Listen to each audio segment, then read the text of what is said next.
معاملات میں صداقت اور استغفار کے بعد رزق کے اندر برکت کیسے ہوگی؟ اس کے بعد آتا ہے صدقہ۔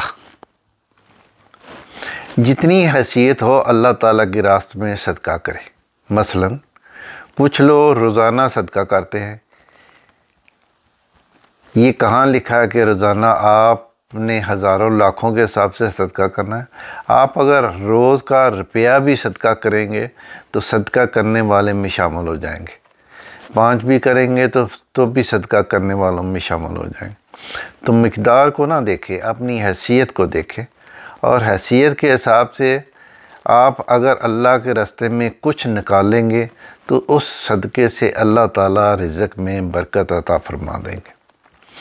نبی اکرم صلی اللہ علیہ وآلہ وسلم نے قسم اٹھا کر یہ بات حدیث پاک میں بیان فرمائی کہ صدقہ کرنے سے رزق بڑھتا ہے۔ اگر اللہ کے محبوب ویسے ہی بتا دیتے یا بات کر دیتے، اس صادق و امین کی یہ بات سچی تھی، مگر انہوں نے قسم کھا کر فرمایا کہ صدقہ کرنے سے آدمی کے رزق کے اندر کمی نہیں آتی، اللہ تعالیٰ برکت عطا فرماتے ہیں۔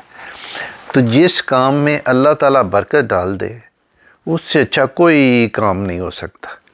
آج کیا ہے کہ ہمارے کاموں میں برکت نہیں رہی۔ کیوں؟ ہمارا یعنی کہ دھیان کسی اور طرف ہوتا ہے۔ ہم بجائے اللہ سے مانگنے کے کسی اور سے مانگتے ہیں۔ کبھی ہم قبروں پہ جاتے ہیں، کبھی کدھر جاتے ہیں، کبھی کدھر جاتے ہیں، کبھی کاملوں کے پاس جاتے ہیں۔ عامل کیا دیں گے؟ اللہ سے مانگو۔ تو جب اللہ سے مانگو گے اور معمولی صدقہ کرو گے تو انشاءاللہ اللہ تعالیٰ آپ کے کام میں اور آپ کے مال میں اضافہ عطا فرمائے گا اور آپ کے رزق میں بہت عطا ہوگا۔ آمین۔